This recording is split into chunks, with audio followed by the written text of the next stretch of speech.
July 15, 1937. 21:40 hours. Acoustic observation post, Danger, Kent. Corporal James Brown had spent 18 months operating Britain's newest early warning system and still found his duty assignment difficult to explain to anyone outside the military. When asked what he did, he usually said, "listening post," and let people assume he was monitoring radio communications.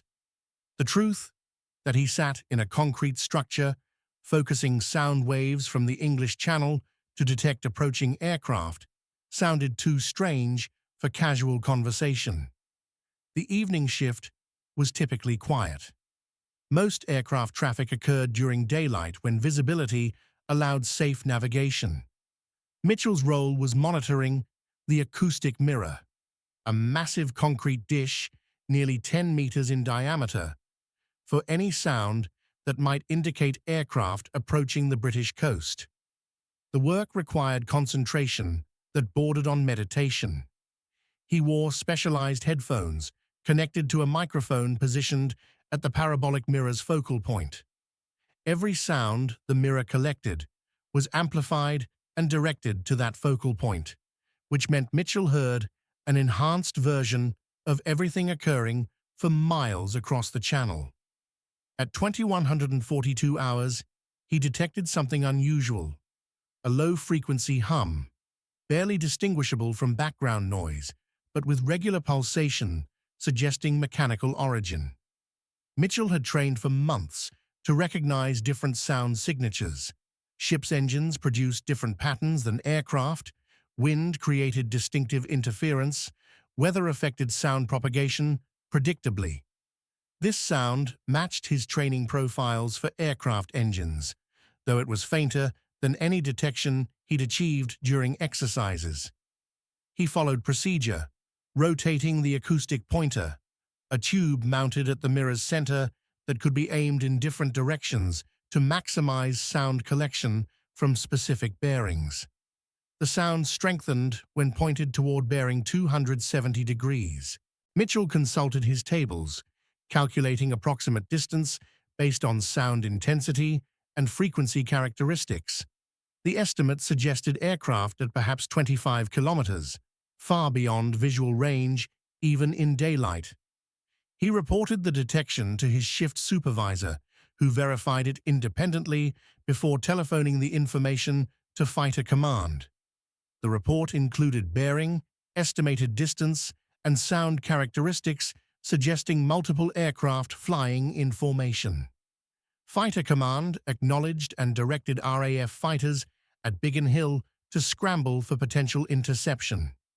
The entire process from Mitchell's initial detection to fighters becoming airborne took less than 15 minutes. The aircraft, a training flight of German Heinkel bombers conducting navigation exercises, never reached British airspace. RAF fighters intercepted them over international waters and shadowed them until they turned back toward Germany. The German crews were unnerved by the interception. Their flight had been routine navigation training, conducted at night specifically to avoid observation. Yet British fighters had appeared with uncanny accuracy, suggesting that British air defenses possessed detection capabilities German intelligence hadn't identified. The debriefing report filed by the German squadron commander noted, "British fighters intercepted our formation at approximately 40 kilometers from the English coast during hours of darkness, despite our aircraft maintaining radio silence and employing cloud cover for concealment. British detection capabilities exceed current intelligence assessments. Request evaluation of how British forces achieved interception under conditions where radar detection should be impossible." That request would circulate through German intelligence for months without generating satisfactory answer because German analysts couldn't imagine that the British were using enormous concrete structures to listen for approaching aircraft, the problem that radar couldn't yet solve. British air defense planning in the early 1930s confronted a terrifying strategic reality. Aviation technology had advanced to the point where bomber aircraft could reach British cities from continental bases with enough payload to cause catastrophic damage. The theoretical scenarios painted by air defense planners were apocalyptic.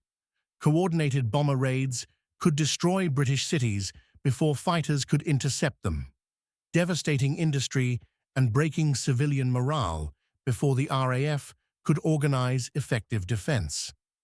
The fundamental problem was detection and reaction time. Visual observation posts could spot approaching aircraft only when they came within line of sight, perhaps 10 to 15 kilometers under ideal conditions. This gave defenders only minutes of warning before bombers reached their targets. RAF fighters needed substantially more time than that to scramble, gain altitude, and position themselves for interception. The mathematics were brutal. By the time defenders saw bombers approaching, those bombers were already too close to be stopped by conventionally based fighter response. The ideal solution was radar, radio detection that could identify aircraft at great distances, regardless of visibility conditions.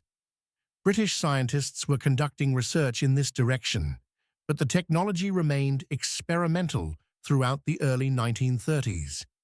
The wavelengths required for effective aircraft detection demanded transmitters and receivers that exceeded current engineering capabilities. The physical size of effective radar antennas was impractical for widespread deployment.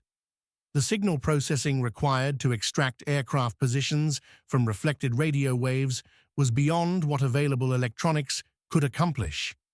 Radar was theoretically possible, but practically unavailable for immediate air defense needs. The interim solution required exploiting physics that had been understood for centuries. Sound waves traveled through air at predictable speeds. Aircraft engines produced characteristic sounds at specific frequencies. Large reflectors could collect and focus sound waves just as optical mirrors focused light. If British engineers could build acoustic reflectors large enough and sensitive enough, they could detect aircraft through sound at distances far exceeding visual observation ranges. The technology was conceptually simple. Large parabolic reflectors would collect aircraft engine sounds and focus them onto microphones where trained operators would identify and track approaching threats. The acoustic detection concept faced significant skepticism. Sound-based systems seemed primitive compared to the electronic sophistication that radar promised. The physics suggested that acoustic detection ranges would be limited to perhaps 30 kilometers at most. Substantial improvement over visual observation, but still providing only marginal warning time. Weather effects on sound propagation were poorly understood and might make the system unreliable. The enormous concrete structures required would be expensive, immobile, and potentially vulnerable to bombing. Yet the alternative, having no early warning capability while radar remained under development, was strategically unacceptable. Engineering giants to listen to the sky. The acoustic mirror development program began in 1928 under the direction of Dr. William Sansom Tucker, an acoustics researcher who'd pioneered sound ranging techniques during World War I. Tucker understood that effective acoustic detection required solving multiple technical problems simultaneously. The mirrors had to be large enough to collect sufficient sound energy, properly shaped to focus that energy onto detection points, positioned to provide optimal coverage of approach routes, and equipped with microphones and operators capable of interpreting the collected sounds. The first experimental mirrors were constructed at Denga, on the Kent coast facing the English Channel. The initial design was a parabolic concrete dish approximately 6 meters in diameter. The construction required precision that pushed concrete engineering to its limits. The parabolic curve had to be accurate to within centimeters, or the sound focusing would degrade unacceptably. The concrete had to be reinforced against weather and vibration without creating acoustic interference. The surface finish had to be smooth enough to reflect sound efficiently, but weatherproof enough to survive British coastal conditions indefinitely. The experimental mirror exceeded performance expectations. Operators could detect aircraft at ranges approaching 15 kilometers under favorable conditions, double the range of visual observation posts. The system worked during darkness and in weather that would ground visual observers. The technical validation led to approval for expanded deployment, including much larger mirrors that would extend detection ranges further. The second-generation mirrors employed 3 distinct designs optimized for different detection tasks. The dish mirrors grew to 10 meters in diameter, providing increased sound collection area that extended ranges toward 25 kilometers for large bomber formations. The vertical wall mirrors reached heights exceeding 8 meters and stretched horizontally for over 60 meters, creating enormous collecting surfaces that could detect high-altitude aircraft that smaller mirrors might miss. The most ambitious design was a curved wall nearly 200 meters long, a concrete structure so massive that it appeared more like a defensive fortification than a detection device. The construction program consumed resources that many critics considered wasteful. Each major mirror required hundreds of tons of concrete and steel reinforcement. The sites needed extensive supporting infrastructure, roads for access, buildings for operators, communications links to fighter command, backup power systems. The total construction cost exceeded what several modern radar stations would eventually require. Parliamentary critics questioned whether such enormous investment in acoustic technology was justified, given that radar development was proceeding and would eventually provide superior capabilities. The Air Ministry's response was pragmatic. Radar remained years away from operational deployment, and British air defences needed early warning capability immediately. The acoustic mirrors could be constructed with available technology using existing engineering practices. They would provide detection capability adequate for current threats, while radar development continued. If radar eventually made the mirrors obsolete, that was acceptable. The immediate strategic requirement was stopping bombers from reaching British cities undetected, and acoustic mirrors could accomplish that mission now, rather than requiring years of additional development. The operators who heard what others couldn't. Operating acoustic mirrors required skills that combined technical training with almost artistic sensitivity to subtle sounds. The operators, primarily RAF personnel with specially developed acoustic training, learned to distinguish aircraft engine sounds from the cacophony of background noise that coastal locations produced. The work demanded concentration that was mentally exhausting and patience that tested even well-disciplined military personnel. The basic technique involved monitoring the acoustic focal point through headphones while slowly rotating the acoustic pointer to scan different bearings. Every sound the mirror collected was amplified and directed to the operator's headphones. This meant operators heard ocean waves, wind, ships' engines, birds, distant thunder, their own heartbeats. Every sound within the mirror's collection range mixed together in overwhelming acoustic complexity. Identifying aircraft engine sounds within this chaos required training that took months to complete successfully.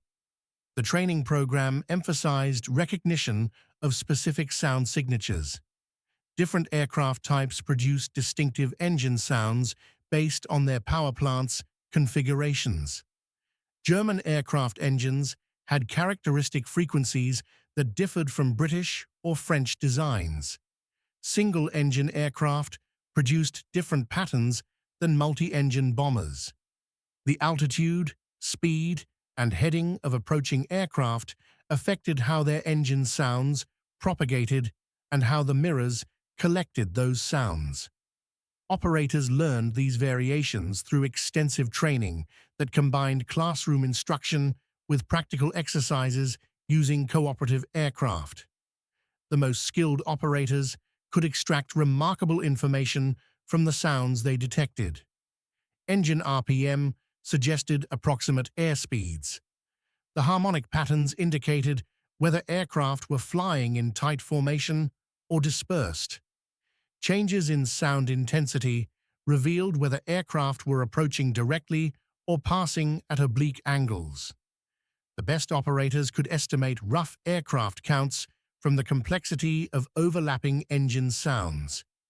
This information, transmitted to Fighter Command, allowed controllers to vector interceptors toward approaching threats with accuracy that seemed almost magical given the primitive technology involved.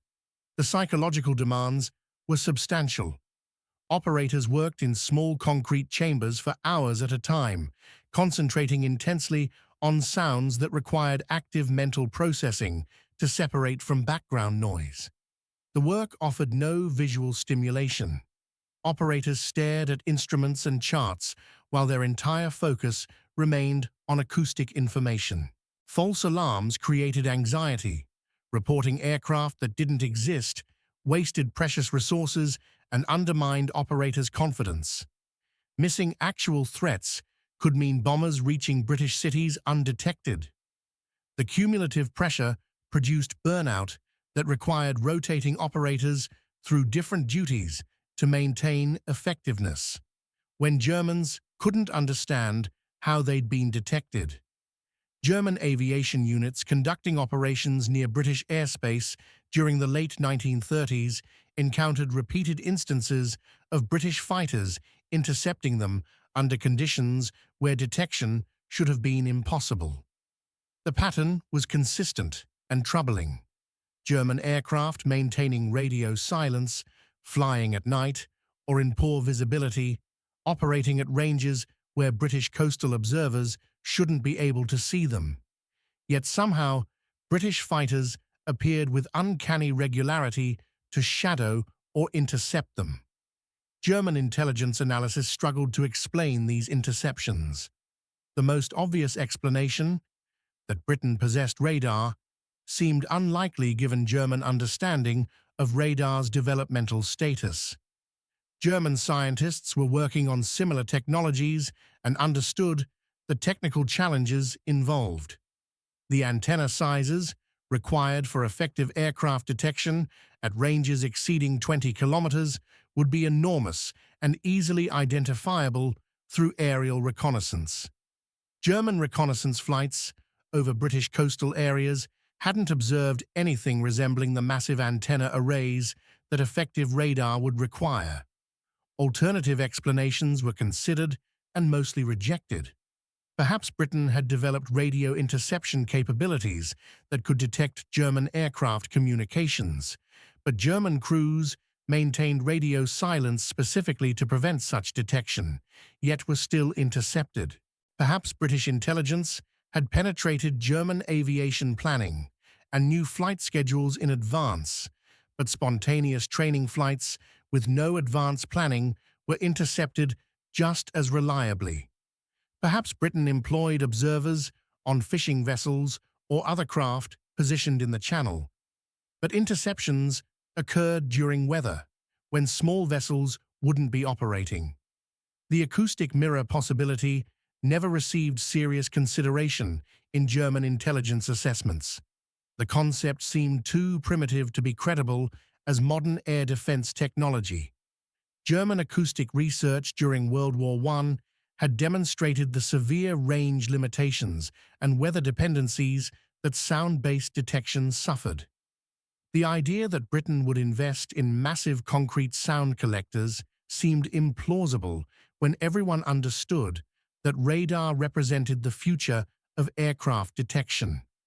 German analysts simply couldn't imagine that British air defense, relied on what was essentially 19th century physics scaled up through brute force engineering. The failure to recognize British acoustic detection capabilities created persistent German uncertainty about British air defense effectiveness. German aviation commanders couldn't predict reliably whether operations near British airspace would be detected or not. This uncertainty encouraged conservative operational planning that avoided British airspace even during periods when German aircraft held technical or numerical advantages. The psychological effect of knowing that British defences could somehow detect aircraft through unknown means proved more operationally significant than the actual acoustic detection capabilities justified based purely on technical performance. The transition to radar. The development of practical radar technology in the late 1930s represented everything the acoustic mirrors were not: electronic rather than mechanical, capable of all-weather operation, providing precise range and bearing information, detecting individual aircraft rather than just formations, and scalable to provide comprehensive coverage through networked installations. The chain-home radar system that became operational in 1939 could detect aircraft at ranges exceeding 100 kilometers and could track dozens of targets simultaneously. It was clearly superior to acoustic detection in nearly every measurable way. Yet the transition from acoustic to radar detection was neither immediate nor complete. The early radar installations were limited in number, and coverage remained incomplete through 1940. The radar systems were technically complex and maintenance-intensive, creating reliability concerns that acoustic mirrors didn't share. Most critically, radar was new technology that operators and commanders were still learning to trust, while acoustic detection had proven itself through years of operational employment.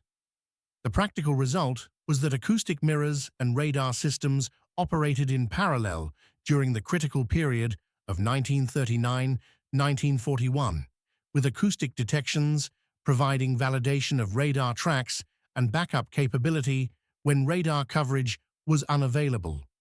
The operational procedures reflected this hybrid approach. Fighter command controllers received detection reports from both radar and acoustic sources, with standing instructions that acoustic detections should be treated as confirmed threats even if radar didn't show corresponding tracks. This procedural conservatism proved valuable during the early war period, when radar reliability remained imperfect and coverage gaps existed.